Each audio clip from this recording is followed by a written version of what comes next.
All right, so what you are seeing is a representation of two arrays between two people.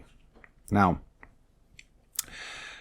before you dismiss anything I say out of hand, okay, let me explain everything that this is all about, and hopefully you'll be able to understand where I'm coming from. Okay, first things first. Faster than light communication is impossible, correct? Okay, here is a representation of two particles that are entangled. There's a reason for their structure. I will explain that later. But for now, let's just write each one of these. This guy over here. Okay, so this guy over here is particle 1. Let's give you a better arrow than that. Okay, this guy over here is particle 2. And they are entangled. Okay? Now, let's say that we've got Bob and Alice, and they want to communicate. And so Bob's got his little particle over here. And they decided that if, a good way to communicate is to send binary, 1s and 0s. So Bob wants to collapse his particle. Okay, so when Bob collapsed his particle, Alice's particle was also collapsed immediately. So if Alice goes to check on her in her box, all right, she opens her box, flips back the lid, and she looks in, she's going to see a collapsed particle. The problem here is Alice is not going to know whether or not Bob collapsed the particle or Alice collapsed the particle. There's no way of knowing. Therefore, there really is no way to communicate through entanglement by collapsing the waveforms or the wave functions. Okay, what I would like to propose is a sort of different method that doesn't actually use any communication, but only the probability of a communication. How this is going to work, or how I see this working. Okay, over here we've got Bob, right? We've already established Bob and Alice. Okay, now Bob has an array of particles, and Alice has an array of particles. Here they are represented as two arrays of 10, but in actuality it would be two arrays of several thousand or several 100,000 at least, and there is a reason for this. Okay, now this little orange section you see here, and this one right over here, these are both parity. They're your parity arrays, and we'll discuss why that's important in a minute.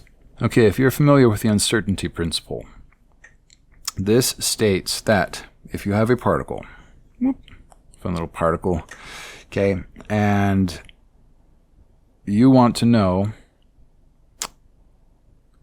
its location, okay, so its location in space-time, right? Boop, boop, boop, boop, boop, boop, right? So here it is right here. What Heisenberg's uncertainty principle states is that you can either know so much about its position or so much about its momentum, and as you know more about its position, you lose more information about its momentum. Okay, you can think of it like a pair of scissors, or like two sticks that cross in the center and are fixed in the center like that. Okay, now let's call this this whole area is position. Okay, same with over here, position, position. And this is momentum. And this isn't actually position momentum. This is your knowledge of its position and or momentum. As your knowledge of the particle's momentum increases,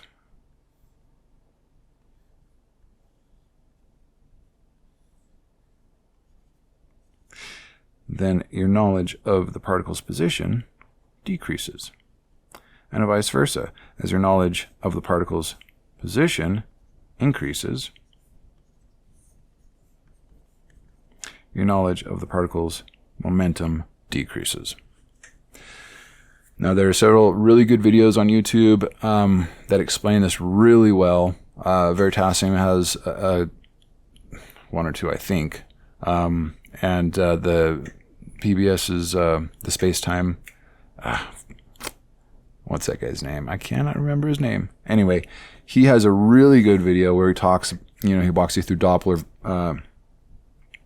radar, or a radar, Doppler radar? I don't know. It might just be radar, but he talks about how the wave, as it goes out, and you're trying to find something that's moving fast. In order to get higher resolution, you need a higher frequency. Anyway, it's a really good video. I'm not gonna go through it all right here, but he explains it really well why this dynamic is, and that it's actually just a natural dynamic. It's not specific to quantum mechanics. It's a natural dynamic across several different types of systems. So the Heisenberg uncertainty principle, specifically for quantum mechanics, is what we're going to be talking about here, though. Okay, now here we have, here we've got Bob analysis, singular particles, okay? Each one of these two particles represents the entire array of both of their systems, except for the parity bits. But let's take a look at this, okay? Now, the reason why Heisenberg's uncertainty principle works, or not the reason why it works, but it isn't just position and momentum that are affected here, or that have this sort of relationship, okay? Another relationship, that the relationship we are interested in, is the relationship between polarity and spin. Okay. Now, polarity and spin have exactly the same sort of relationship that position and momentum have when we're talking about uncertainty. So, as you hone in on exactly a particle's polarity, the knowledge of the particle's spin is turned in more and more into a probability. Likewise, the more and more you hone in on a particle's spin, the more and more the polarity turns into a probability. So, the reason why this is important to understand is because there is an interesting thing that can happen. There's an experiment called the Stern-Gerlock experiment, where they heated up silver particles, silver ions, and they heated them up, and they sent them down this large sort of I don't know, like trough, right? And the trough, I guess it was shaped more like this, had a point that came down like this, and the particles were sent from here down through this way. Okay, without going into too much detail, and suffice it to say that the Stern-Gerlock experiment showed that a particle's polarity, or I'm sorry, the particle's spin, well, and by which the particle's polarity, the wave function could be collapsed partially. We could achieve a partial wave function collapse. Now, there's a few other experiments that show a very similar effect, where, for example, as you collapse a particle's, polarity or spin across the z-axis, it will maintain that collapse until you collapse it across the x-axis, and then all of a sudden the z-axis is back into superposition. However, there's a certain amount of coherence. Okay, so you can collapse the particle in partially, across an axis, or across a plane, or any sort of dimension of that particular aspect of the particle that you're attempting to collapse. What the Stern-Gerlock experiment showed is that you can actually collapse wave functions partially, not fully. You don't have to fully collapse a wave function. So, now let's think about this. What we are going to do here is, over here with Bob's particles, as opposed to Alice's,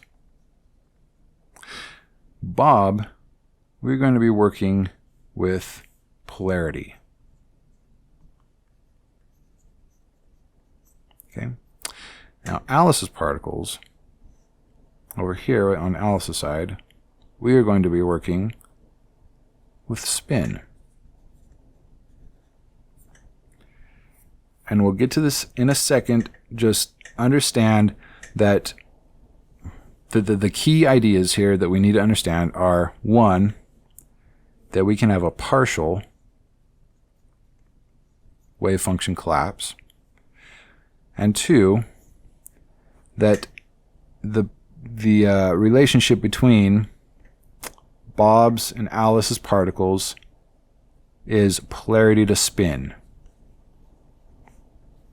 Okay, we're not attempting to measure or do anything across the same property, and we're not even really attempting to do that, because this is only probability. And just follow me. I'm going to explain this in a second. Okay, wasn't really trying to make this look strange or anything, but if it does, I apologize. At any rate, let's suppose that these three axes, okay, let's suppose we're working across three measurement perspectives of each, of polarity and spin. So this is just really representational, that this is like polarity this way, and polarity this way, or polarity across the x-axis, polarity across the y-axis, and polarity across the z-axis, sort of thing. Okay. So here we have the representation of Bob's particle having been collapsed across one particular axis, or very specific polarity across one axis. Okay. So now we've collapsed. Bob's collapsed his particle on purpose. Okay. And now over here,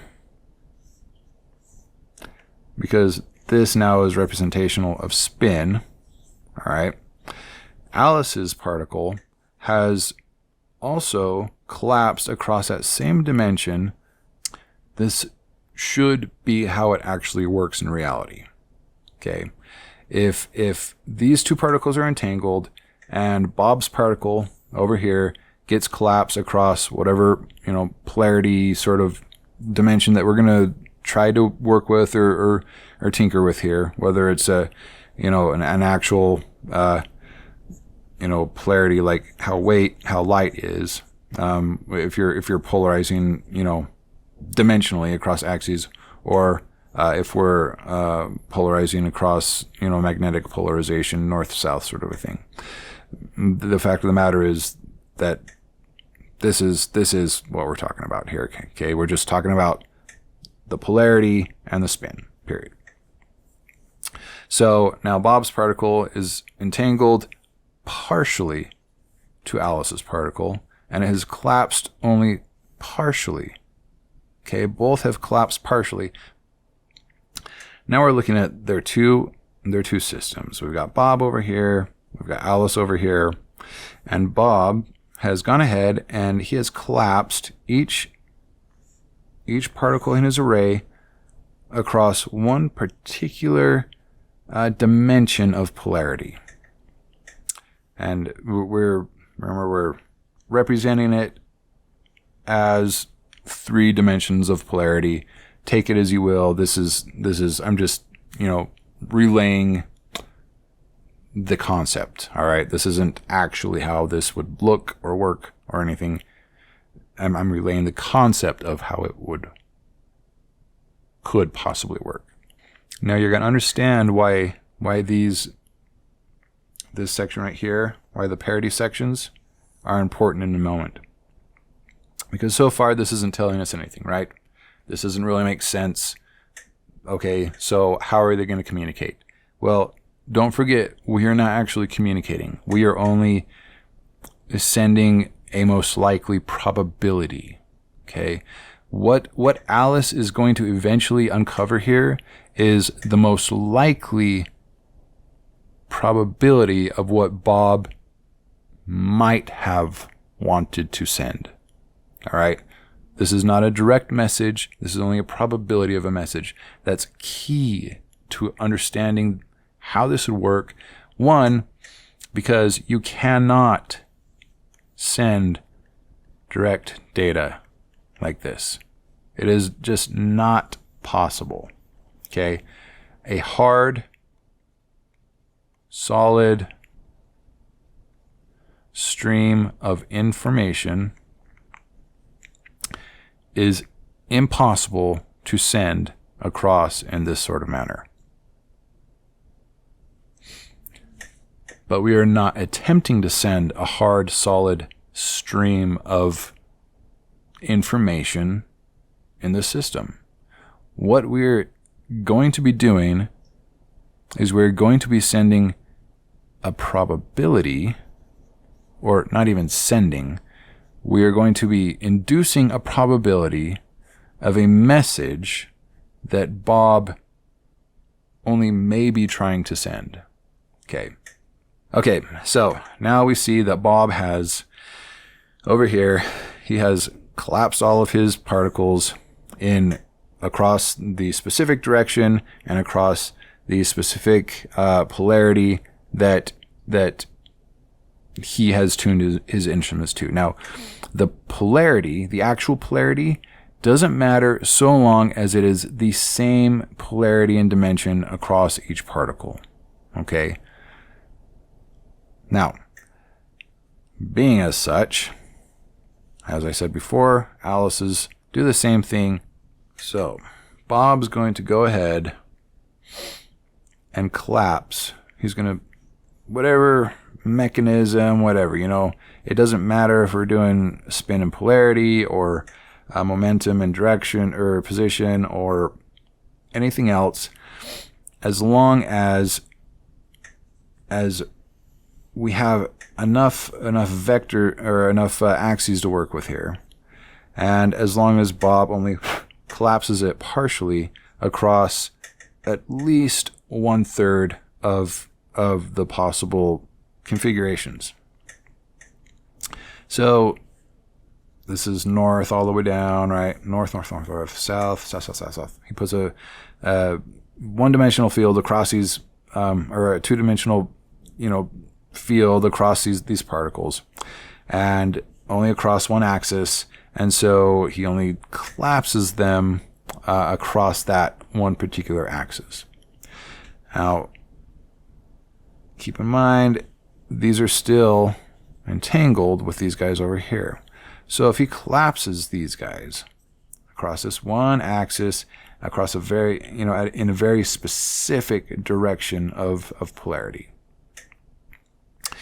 Alice's are going to collapse in a similar fashion, right? So if you have, a particle and you don't know if it's up or down, you have another, and they're entangled, okay, and then Bob collapses his, and it happens to end up. Well, we know that when Alice looks at hers, it's going to be down, right? That's just the nature of how this works. So Bob's going to partially collapse his across one axis in a very specific direction of polarity. So Alice's are going to collapse exactly opposite of how Bob's have collapsed. So when Alice goes and exposes the film per se, right? She opens the closet door and everything collapses. There's going to be a subtle difference between the distribution pattern of the collapse if Bob does apply the field versus if Bob doesn't apply the field. Okay, in order to follow what we were talking about here, let's go back to your traditional example of what happens when two entangled particles are collapsed. Okay, so over here we've got Bob's array, and we've got Alice's array over here. Now, the traditional or commonly used example is the spin of the particle as it is collapsed. So we've got Bob's particle here, Alice's particle here. Now, Bob collapses his particle, and come to find out, it is spin up. Now we know that Alice, when she goes to look at her particle, it is going to be spin down. Okay, now let's think about what the state of the polarity is going to be for these two particles. Bob collapses his particle to a definite spin state, which means the polarity across the same axis that spin is across, the polarity is going to be a big unknowability. It's going to be a probability. It's going to be a very big cloud of polarity probability.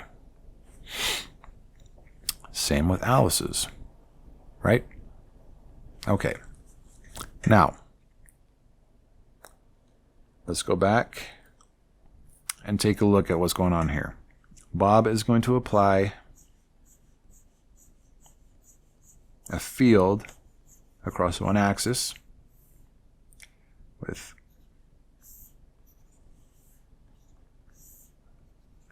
north all the way down one side, south all the way down the other side.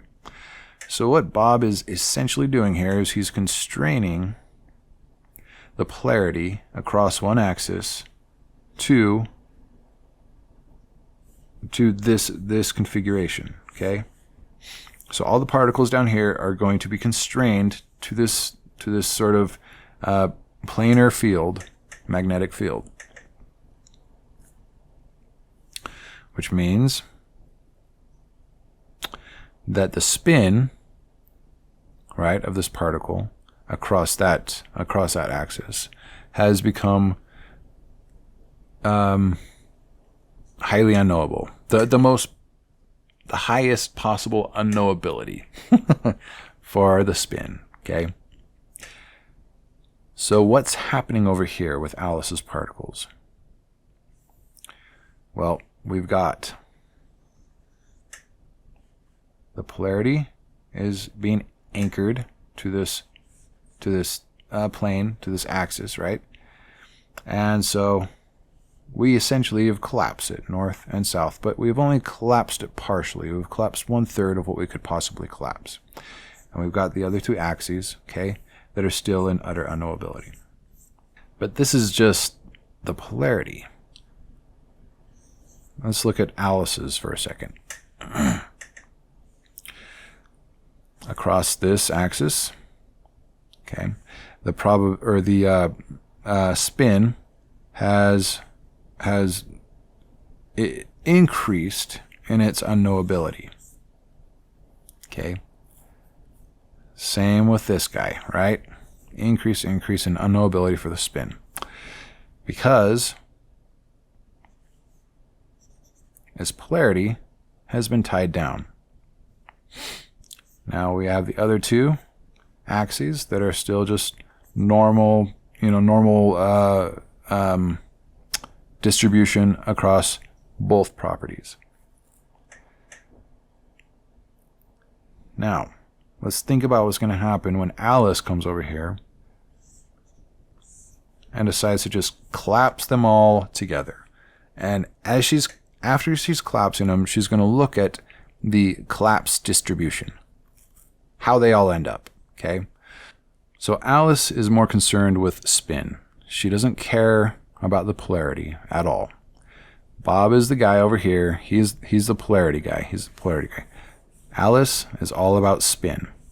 So she's just going to open up each one of these packages and look at the spin as, after it collapses and the distribution of the spins. And what Alice is going to find, theoretically, right? This hasn't been put to the test or anything. I'm just saying. What Alice may find is that the spin distribution across these two axes are going to be about the same, but the spin distribution across these two is going to be different. I would surmise that as Alice opens up each package, package 1, package 2, package 3, 4, all the way down to the several 100,000 in her array. Remember, this is only representative. We wouldn't have just 5. There would be several 100,000. And then she's going to do something interesting. She's going to open all of hers. Okay? So she's going to open everything down here and catalog it. And then she's going to open everything over here, or collapse everything, and catalog their states. She's going to open up, or she's going to collapse each one and look at their spin states, and she's going to look at the distribution of the spins. Now, I would surmise that simply because of this, what Bob has done over here, having affixed it across one polarity, and thereby affixing Alice's across the the opposing polarity, that as Alice cracks hers open and collapses them, that the distribution of the final spin state for all of her particles would be different for these ones versus for those in her parity set. Remember, the parity set is not even touched. The Alice's parity particles are entangled with Bob's parity particles, and it's just there for parity. It's just there for this specifically, for checking the collapse distribution. So as Alice collapses both sets, I would surmise that the spin distribution as these collapse across their axes, or however this is configured, right? However you want to set this up, as she collapses it across whatever property and configuration and axes and whatever, that the spin, or that the distribution of whatever property it is, spin, polarity, whatever, as long as it is in a relationship with whatever property Bob is working with, in the this relationship, in the perpendicular uncertainty. Does that relationship even have a name? The uncertainty principle relationship, property relationship. That the distribution of these states would be just slightly different than what we would find over here. Now, if this holds, if this actually works, given that this isn't actual information that's being sent, this is only probabilities, because this, when you collapse this is really just a probability that it's why you have to have so many in the array, because you're going to have to, look at all of them, and then you're going to have to calculate the probability distribution across all of them. But I would surmise that these over here would have a slightly different collapse distribution than these guys over here in her parity set. So, because she can't totally be sure, and because she's just taking a statistical likelihood, she's just looking at the statistical likelihood of, it's just slightly more likely that Bob is sending a 1 instead of a 0. It's just slightly, right? It's just slightly different, okay? So if for instance, I don't even know how you would, what a distribution set would look like for spin and collapse, but let's just make something up here. That this is your parity set, okay? That if your active set, right, would look just slightly different, just a little difference, not enough to be sure about, because really, what is there to be sure about? It's a tiny little portion. You're collapsing, just this tiny little 1/2 of 1/6 of a direction of one particular property or whatever. So you're just gonna have to go through each one and add them all up, right? And look for the average distribution, the minute deviation in the difference between set A and set B, between her parity set and her active set. So that's that. That is that. And yes, this would all be probabilities and what is most likely here. And it is not direct information, and it is quite likely that it could be wrong, especially if you were just working with one particle. You would definitely not hit the mark a good majority of the time. But being that you're working with multiple particles, I think you would be able to get a fairly decent sense for whether or not Bob is trying to send a 1 or a 0. Anyway, I've totally, utterly confused myself just trying to explain this. I thought I had this nailed down better in my mind than I really did. But that's the basic idea behind this. If this worked, we could have... See, it wouldn't be faster than light communication. It would be faster than light... most probably a communication kind of a thing. Anyway, that is I need to just shut up and stop now. But yeah, that's it. That's also, this would be between two computers if they were using this, and if they had their arrays and they had some sort of, statistical analysis thing going on. This would be the absolute most secure method for two computers to communicate. Yeah, you're going to run into, problems of, well, how do you reset the links between two particles, and how do you do some sort of timing? You would have to have some way of devising the timing. Well, so then you kind of run into the problem of how do you first problem, if this worked. Okay, if this worked. First problem is, how do you reset? Okay. Good question, good problem. I have no idea. Second problem is timing.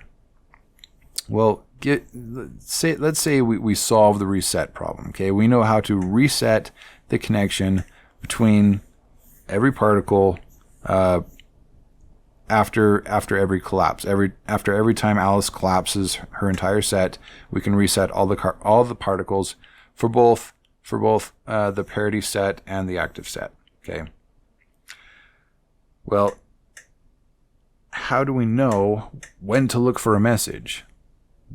The best way I can think of doing this would be to have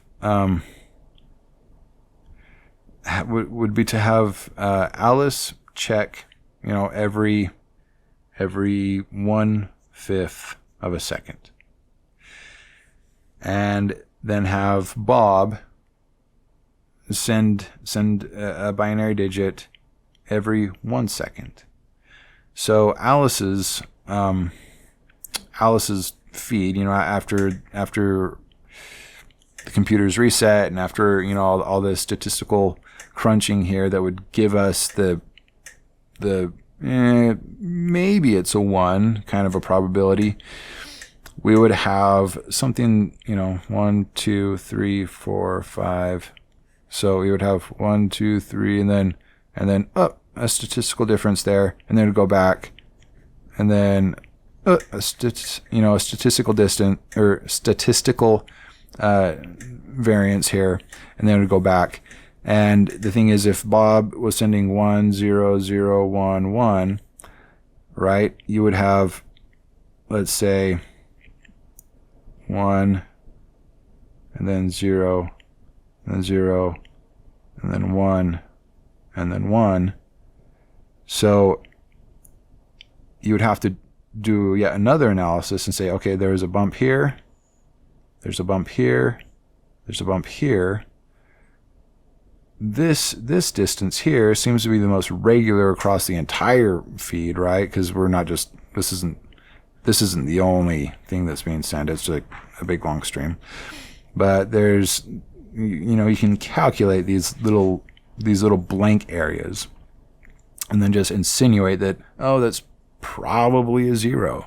So you have, your probable 1s, and then your probable 0s, and then your probable 1s. And that's how Alice would have to decipher it. Now, because in the nature of this system, none of this, the only way to get a good sense of whether or not you're really onto something is to just really fill up your arrays. Make sure you've got like 100,000 active particles, 100,000 parities, particles in your parity arrays. So, you're dealing with 100,000 entanglements here, but right, if you were just doing it with 1, you're just simply because of the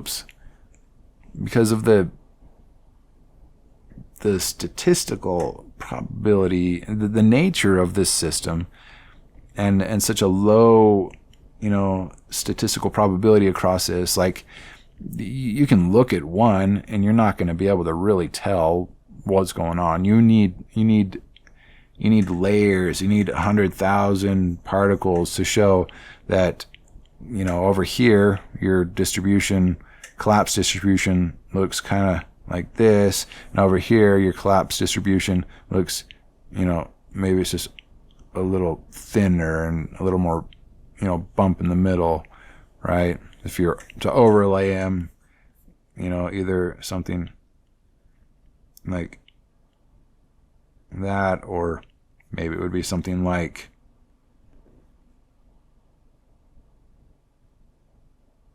that. I really don't know what the collapse distribution will look like. I'm not a particle physicist.